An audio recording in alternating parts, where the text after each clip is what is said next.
समझिएगा, हमें आज से 5000 वर्ष पीछे चलना है। कहाँ चलना है? 5000 वर्ष पीछे।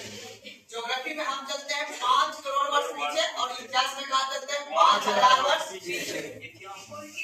समझिएगा ध्यान से, पंचायती राज व्यवस्था में हमें यह समझना है, क्या आज जिस तरह की व्यवस्था है, यहाँ समझिएगा, यहाँ पे ध्यान से, अगर वर्तमान की बात किया जाए, वर्तमान में आपको पता है हमारे देश में सबसे ऊपर केंद्र सरकार रहती है और उसके नीचे शासन व्यवस्था में हमारा राज्य सरकार है और उसके नीचे जो रहता है उसको हम लोग बोलते हैं स्थानीय सरकार या स्थानीय निकाय भी बोलते हैं इसको। ठीक है, तो याद रखिएगा कि हमारे देश में जो वर्तमान में शासन व्यवस्था चल रही है वो इस तरह से चल रही है, केंद्र की शक्ति भी है और राज्य भी हमारे यहाँ शासन चलती है और स्थानीय निकाय, अर्थात हम जिसको बोलते हैं स्थानीय निकाय दो तरह से होते हैं, शहरी क्षेत्र और एक होता है आपका ग्रामीण क्षेत्र। जहाँ आपका शहरी क्षेत्र होगा वहाँ पे आपका होगा नगर परिषद। क्या होगा जी? नगर परिषद। अगर नगर परिषद से थोड़ा सा और डेवलप होगा तो उसको हम क्या बोलेंगे? नगर निगम बोलेंगे, नगर निगम। और ग्रामीण क्षेत्र के बारे में हम क्या बोलेंगे? यहाँ पे क्या होगा? पंचायत। क्या होगा? पंचायत। वर्तमान के पद्धति में आपने देखा है केंद्र स्तर पर जो शासन चलती है वो कौन करता है बाबू? कौन करती है? और राज्य में कौन करता है? विधानमंडल। इसकी पढ़ाई आपने पढ़ी, संसद में आपने देखा किस तरह से शासन व्यवस्था चलाती है, जिसके अंतर्गत सरकार के अंतर्गत 3 व्यवस्था होती है, विधायिका, कार्यपालिका, न्यायपालिका। आपने देखा कि किस तरह से तीनों की शक्ति अलग अलग है और तीनों को कार्य करने की पद्धति भी अलग अलग है। और राज्य सरकार ने भी विधानमंडल में विधायिका, कार्यपालिका और न्यायपालिका का प्रावधान किया गया है। आज जो हम पढ़ेंगे वो स्थानीय सरकार और स्थानीय निकाय के बारे में पढ़ेंगे। स्थानीय निकाय वर्तमान में 2 तरह से चलती है, शहरी क्षेत्र में नगर परिषद या नगर पालिका होती है या नगर निगम होती है और ग्रामीण क्षेत्र में किसकी व्यवस्था होती है? ये वर्तमान की है। मैंने पहले भी आपको कभी बोला था कि जिस समाज में आप अभी जी रहे, जरूरी नहीं वो समाज वैसा ही होगा। जिस तरह अभी हम लोग जी रहे हैं जरूरी नहीं कि वैसा ही होगा। आज आप देखते हैं, आप अगर आपको 3 बार वोट देने का मौका मिलता है 5 वर्ष में 3 बार, एक बार केंद्र सरकार को चुनने की मौका मिलता है और दूसरे बार राज्य सरकार को और तीसरे बार में आपको आपके गांव में जो मुखिया होगा, सरपंच होगा उसको चुनने का मौका मिलता है। लेकिन वर्तमान में आपको अगर बात किया जाए तो याद रखिएगा,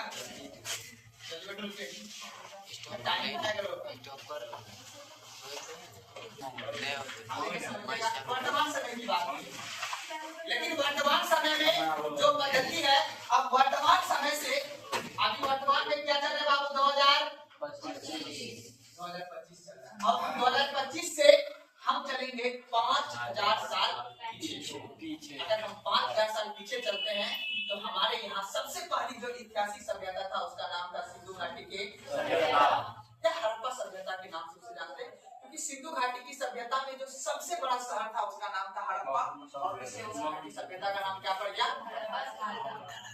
सभ्यता वर्ड का मतलब होता है कि उस समय की वहां की जो सामाजिक और राजनीतिक और सांस्कृतिक जो स्थिति थी उसी के आधार पर हम काम करते हैं। तो अगर हम देखें वर्तमान सिनेरियो में जितने भी शहर है, चाहे आपका पटना हो, आपका भागलपुर हो, आपका जो कहा जाता है मुंबई हो, गोवा हो, ये सभी शहर इसलिए डेवलप है क्योंकि ये नदी के किनारे स्थित है। नदी के किनारे जो शहर स्थित होंगे वो ज्यादा क्या होंगे? इसीलिए हड़प्पा सभ्यता, सिंधु घाटी की जो सभ्यता था वो नदी के किनारे था, इसलिए वहां पे हमें स्थानीय निकाय में वहां पे हमें पंचायती राज की झलक नहीं मिलती। वहां पे कौन सी मिलती है? शहरी। अर्थात सिंधु घाटी की सभ्यता में नगर निकाय की व्यवस्था थी, वहां पे पंचायती राज की व्यवस्था नहीं थी। जब हम सिंधु घाटी सभ्यता से जब आगे बढ़ते हैं, जब सिंधु घाटी की सभ्यता से आगे बढ़ते हैं तो अगला जो सभ्यता है यहाँ पे याद रखिएगा, इसी सभ्यता को नगरीय सभ्यता कहा जाता है। क्या कहा जाता है? आपने सुना होगा हड़प्पा हो, कालीबंगन हो, लोथल हो, मोहनजोदड़ो हो, वहाँ की शहर काफी ज्यादा डेवलप, जिस वजह से उसको हम एक नगरीय सभ्यता का भी नाम देते हैं। जैसे वर्तमान में पटना बहुत डेवलप है कंपेरिजन टू मैसूर से। क्यों? क्योंकि पटना एक नगरीय क्षेत्र है, वहाँ पे हर विधि व्यवस्था अच्छा है, इसलिए उसको हम इस आधार में रखते हैं नगर निगम के क्षेत्र में रखते हैं। वर्तमान की बात में, लेकिन पीछे में भी सिंधु घाटी सभ्यता में भी जितने भी शहर थे वो सभी क्या थे, नगरीय क्षेत्र में आते थे। फिर उसके बाद जब कुछ समय बीता, उसके बाद दैट एक सभ्यता का और निर्माण होता है, जिसे आप लोग क्या बोलते हैं बाबू, वैदिक सभ्यता के बारे में याद रखिएगा। इस वैदिक सभ्यता में ही हमें सबसे पहले ग्राम वर्ड देखने को मिला। क्या वर्ड देखने को मिला? ग्राम। जैसे आज हम लोग देखते हैं ना, ग्राम कई सारे गांव मिलकर एक पंचायत का निर्माण करता है नहीं करता है? या कई सारे गांव मिलकर, या जो बड़ा सा गांव होता है उसको हम पंचायत का निर्माण करते हैं। और कई पंचायत मिलकर हमारे यहाँ ब्लॉक का निर्माण किया गया, और कई ब्लॉक मिलकर हम लोग अनुमंडल, फिर डिस्ट्रिक्ट, फिर प्रमंडल, फिर राज्य के बारे में हम लोग बात करते हैं। तो वैदिक सभ्यता में हमें सबसे पहले एक पंचायती राज का झलक देखने को मिलता है। एग्जाम में पूछा जाता है कि पंचायती राज की झलक ऐतिहासिक दृष्टिकोण से सबसे पहले किस सभ्यता में बढ़ने की मिलता है? आपको क्या बोल रहा है? जहाँ पे एक वर्ड आया जिसका नाम था ग्राम। क्या था? ग्राम वर्ड आया। यहाँ तक कोई दिक्कत नहीं है। फिर आगे बढ़े, वैदिक सभ्यता के बाद आपको पता है यहीं से हम लोग का एक द्वितीय नगरीकरण का स्टार्ट होता है, जहाँ पे वैदिक सभ्यता के अंतर्गत जो है ऋग्वेद और उत्तर वैदिक काल में काफी ज्यादा अंतर होता है, जहाँ पे धर्म को लेकर लड़ाई होती है। और धर्म की लेकर लड़ाई होने के बाद, क्योंकि ऋग्वैदिक काल कहता है कि कर्म के आधार पे जाति का बंटवारा होगा, जबकि उत्तर वैदिक काल कहता है कि नहीं, जाति के आधार पे कर्म का क्या बंटवारा। जैसे आज क्या है, आज क्या है, काम के आधार पे जाति का बंटवारा है, या काम के जाति के आधार पे काम का बंटवारा है। जैसे कुछ वर्ग ऐसे हैं, जैसे मान लीजिए छोटे जैसे होते हैं समुदाय होते हैं, वो सूप ढूंढने का काम करते हैं, वो उसी जाति से हैं तभी वो काम करते हैं, तो उसको जाति के आधार पे कैसे मिला है? काम। कुछ ऐसे जो पान वगैरह का खेती करते हैं, तो उसको जाति के आधार पे काम मिला है। तो वैदिक सभ्यता में क्या था, याद रखिएगा, वैदिक सभ्यता में जाति के आधार पे काम का बंटवारा मिला नहीं था, वहां पे मिला था काम के आधार पे जाति का बंटवारा, कर्म के आधार पे जाति मिलेगा। जो अच्छा लड़ाई झगड़ा करता था उसको क्या बोला जाता है? क्षत्रिय बोला जाता है। जो पूजा पाठ कराता था उसे ब्राह्मण बोला जाता है। जो लकड़ी वगैरह काटता था उसे वैसे, फिर उसे जो नीचे होता है क्या बोलते हैं? अर्थात ये भी वैदिक काल था, जो कि आप इतिहास में पढ़ाएंगे भी और आगे समझने में आएगा। उत्तर वैदिक काल में याद रखिएगा, ऋग्वैदिक काल में ही धर्म को लेकर तब जाकर वहां पे दो धर्म का उत्पन्न होता है, जिसको हम बोलते हैं बौद्ध धर्म और जैन धर्म। धर्म का जब जब दुरुपयोग होगा तब तक एक नवीन धर्म का उत्पत्ति। तो दो धर्म का उत्पत्ति हुआ, उसी के बाद एक आप राजनीति के क्षेत्र में ग्राम से आपको पता ही है, यहाँ पे सबसे पहले किसी का गठन हो जाता है, यहाँ पे ग्राम से। वैदिक सभ्यता के बाद यहाँ पे महान जनपद, यानी ग्राम से हम लोग जन का निर्माण होता है, और जन से हम लोग का किसी का निर्माण होता है, जनपद का निर्माण होता है। जो वर्तमान का आज जो राज्य जो बोलते हैं ना, जैसे यूपी बिहार ये सब राज्य है, उसी को हम पहले आज से 3500 वर्ष पूर्व जो है इसको क्या बोलते थे? जनपद। फिर इसी में से एक बड़ा सा जनपद जो था उसका नाम क्या था बाबू? मगध। और मगध में भी कई सारे शासक थे, जिसमें आपने नाम सुना होगा, हर्यक वंश, शिशुनाग वंश, कण्व वंश, है ना, कई सारे। उसी में से एक महाशक्तिशाली वंश हुआ हर्यक वंश, जिसने की वहां पे बिंदुसार के शासक, उसके बाद उसके पुत्र अजातशत्रु, उसके पुत्र उदयन, ये सभी शासन चलाया। लेकिन मुख्य हमें शासन पे ही काम करना है, क्योंकि हमें पॉलिटी पढ़ रहे हैं। आपको ये समझना है, क्या आज जिस तरह का लोकतंत्र है, क्या पहले भी लोकतंत्र था? ये बात समझ आ रहे हैं ना? आज जो हर किसी को किसी भी बात को बोलने का अधिकार है। आपको संविधान के अनुच्छेद 19 पता है नहीं पता? सब अपना अपना वाक्य का प्रयोग करते हैं। क्या आज से 3500 वर्ष पहले था? आज जो 2025 में आपको जो संविधान मिला हुआ, क्या वैसा समाज था? उसी के हम आपको एक इतिहास बताने का प्रयास कर रहे हैं कि आज जिस तरह से आपको जो व्यवस्था मिला हुआ पहले ऐसा नहीं था, या था, उसी के बारे में आपको बता रहे हैं। तो जब मगध बना, तो मगध के क्षेत्र में वहां का प्रशासन उतना केंद्रीकृत प्रशासन था, यानी राजा जो बोल देता था वही होता था। राजा जो गद्दी पे बैठता था, राजा का जो मुख से जो बात निकल जाती थी उसी के आधार पे काम चलता था। लेकिन एक लिच्छवी गणराज्य था, जहाँ पे कि वहां पे पहली बार विश्व में पहली बार लोकतांत्रिक व्यवस्था को अपनाया गया था लिच्छवी गणराज्य में। नारबाद को, जो आज का वैशाली का जो क्षेत्र है ना, उस क्षेत्र में पहली बार एक लोकतांत्रिक व्यवस्था को अपनाया गया। फिर वहां से राजा बनना स्टार्ट हुआ, राजा का परंपरा। इससे पहले राजा का परंपरा उतना नहीं था। जबकि आपने हर्यक वंश में देखा, हर्यक वंश में राजा बना, इसका नाम क्या था बाबू? बिंबिसार।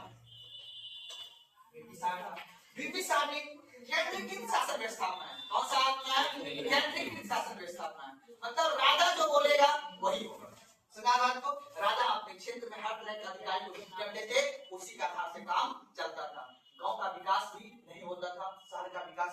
क्योंकि आज क्या है कि आपको बड़ा बड़ा अगर काम करवाना है तो मोदी जी से आप मांगेंगे, छोटा उससे काम करवाना है मुख्यमंत्री से, उससे छोटा अगर कहीं आपको सोलर लाइट लगाना हो, आप चाहे आपका है ना नाला बनवाना हो, इंदिरावास देना है, तो आप क्या सब चीजों में पेड़ लिए जाते हैं। आज ऐसी व्यवस्था नहीं है। क्या आज अगर ये व्यवस्था नहीं होती तो क्या गांव विकास होता? बड़ा बड़ा शहर विकास हो जाता, पर गांव विकास नहीं होता। अब देखो 3500 साल पहले ऐसा नहीं था, आज वर्तमान में ऐसा है तो 3500 साल पहले ऐसा। फिर एक नया बढ़िया सा हर्यक वंश का जब विनाश होता, आपको पता ही है, इतना इतिहास नहीं बताएंगे, लेकिन ये बात तो समझ लेना है। आपने एक व्यक्ति का नाम सुना होगा जिसका नाम था घना के शासन में। आपको नाम सुना है चाणक्य का। चाणक्य आता है, उसके बाद उसको कहा जाता है कि उसकी सत्ता को खत्म करने के बाद एक नया व्यक्ति को निर्माण करता है जिसका नाम होता है चंद्रगुप्त मौर्य। जब चंद्रगुप्त मौर्य गद्दी पे बैठता है, चंद्रगुप्त मौर्य एक नया वंश का स्थापना करता है, उसका नाम क्या होता है? मौर्य। चंद्रगुप्त मौर्य भी गद्दी पे रहा, इन्होंने भी अपना साम्राज्य का विस्तार करने में बहुत महत्वपूर्ण भूमिका रही। उसके बाद उसका पुत्र आया कौन? बिंदुसार। यहाँ लिखिए बिंबिसार, हर्यक वंश का संस्थापक बिंबिसार। और बिंदुसार किसका बेटा था? चंद्रगुप्त मौर्य। बिंदु, ठीक है, उसका नाम बिंदु इसलिए पड़ गया था, याद रखिएगा,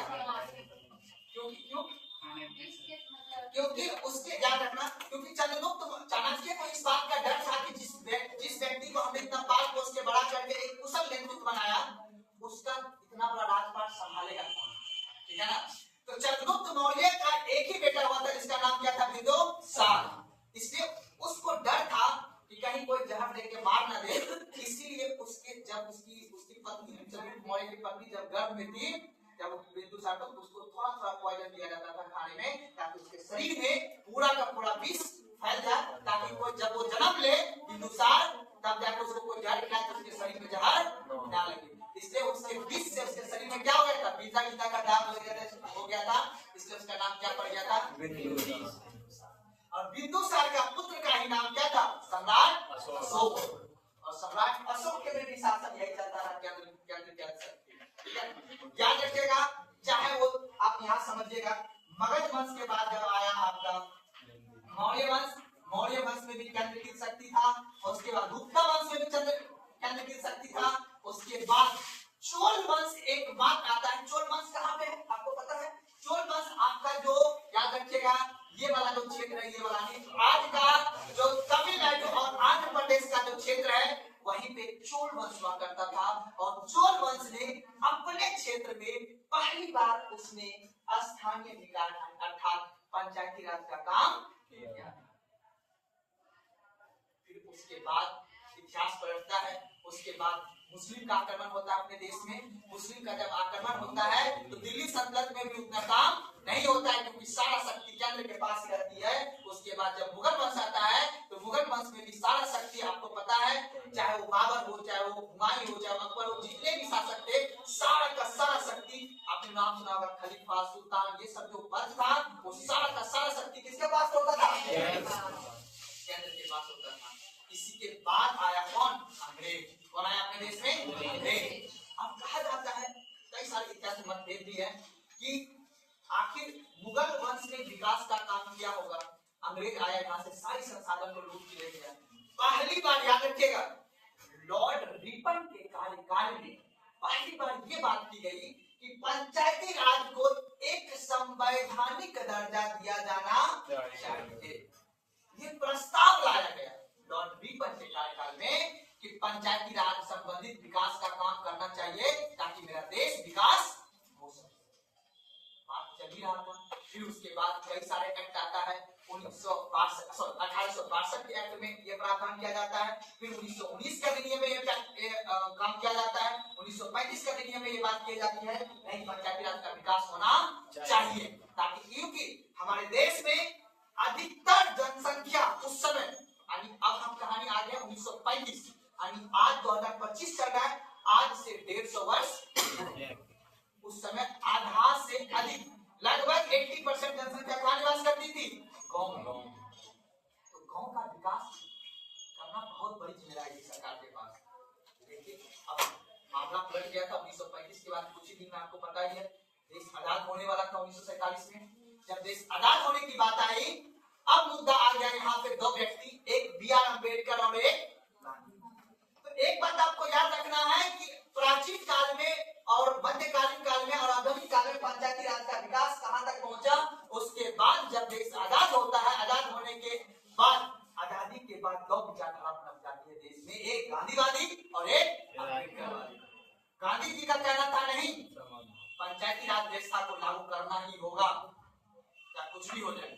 और अम्बेडकर का कहना था नहीं, पंचायती राज व्यवस्था भी लागू नहीं होगा, क्योंकि मेरा देश की जनता उतनी जागरूक नहीं हुई है कि उसको ये पता चले कि मुखिया कौन चुनेंगे, सरपंच को कैसे चुनेंगे, ये जनता जागरूक नहीं हुआ। इसी पे गांधी जी ने भी कई सारे मतभेद किया था। जब जनता को ये पता हो जाएगा कि मुख्यमंत्री को कैसे चुनना है, प्रधानमंत्री को कैसे चुनना है, तो मुखिया सरपंच का क्यों चुनाव हो सकता है। फिर दूसरा तरफ बी.आर. अम्बेडकर ने दिया था कि अभी जो है प्रधानमंत्री और मुख्यमंत्री जो बन रहा है, जितने भी राजा महाराजा का बेटा थे उस समय, क्योंकि उस समय सारे के सारे प्रांत चल रहा था, जितने भी राजा महाराजा थे उसी समय के पद पे जितने भी सीट मिलता था, चाहे वो एमएलए बनता था, चाहे नेता बनता था, वो सब कौन बनता था? बड़े बड़े राजपति के बेटे हो या उस समय राजा महाराजा का बेटा हो। बी.आर. अम्बेडकर का कहना था अगर हम पंचायती राज उस समय लागू कर देंगे 1950 में ही, तो उस समय मुखिया सरपंच पे भी अधिकार किसका हो जाएगा? बड़े बड़े उद्योगपति हो या फिर बड़े बड़े जमींदार का है। इसीलिए हमारे संविधान के स्थानीय निकाय में ये कह दिया था कि हम इसके लिए एक मात्र आर्टिकल देंगे, आर्टिकल कौन सा? 40। इसको मूल अधिकार में नहीं देना है, इसको एक बीपीएससी में कहां पे देंगे? बीपीएससी में। तब जाके संविधान सभा ने निष्कर्ष लिया कि पंचायती राज को अभी संवैधानिक दर्जा हम नहीं देंगे। इसको जब संविधान सभा को लगेगा या देश की जनता को जब ये लगेगा कि नहीं अब देश की जनता उतनी जागरूक हो गई है, तब जाके हम पंचायती राज को क्या बनाएंगे, स्थानीय निकाय को क्या बनाएंगे? संवैधानिक बनाएंगे। तब जाके आर्टिकल 40, फिर इसी आर्टिकल 40 को विकास करके तब जाके 1992 में 1992 में हमने इसको क्या चीज का दर्जा दिया? संवैधानिक दर्जा का दर्जा दिया। उसके बाद हमने संविधान में भाग 9 जोड़ा और उसके बाद 1992 से मुखिया और सरपंच का चुनाव, उससे पहले मुखिया और सरपंच का चुनाव सही है।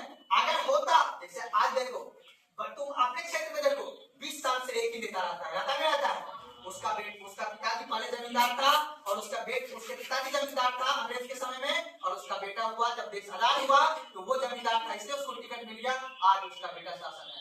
अगर उस समय 1950 में भी अगर यह स्थानीय निकाय लागू हो जाता तो आज भी मुखिया सरपंच भी वही बनता जिस आदमी के पास क्या रहता? पैसा। क्योंकि ये चुनाव लड़ना इतना मुश्किल बना देता। आज एमपी एमएलए का कोई गरीब आदमी चुनाव लड़ सकता है? नहीं लड़ सकता, क्योंकि इतनी संघर्ष है उसमें, तो कहने से बड़ा क्यों? क्योंकि ये 1950 से चुनाव होता आ रहा है और ये चुनाव 1992 मेरी बात ना। अब हम एक एक बात करके क्या करेंगे, इसको नोट डाउन करेंगे। तो टॉपिक क्या आप लोग स्थानीय निकाय टॉपिक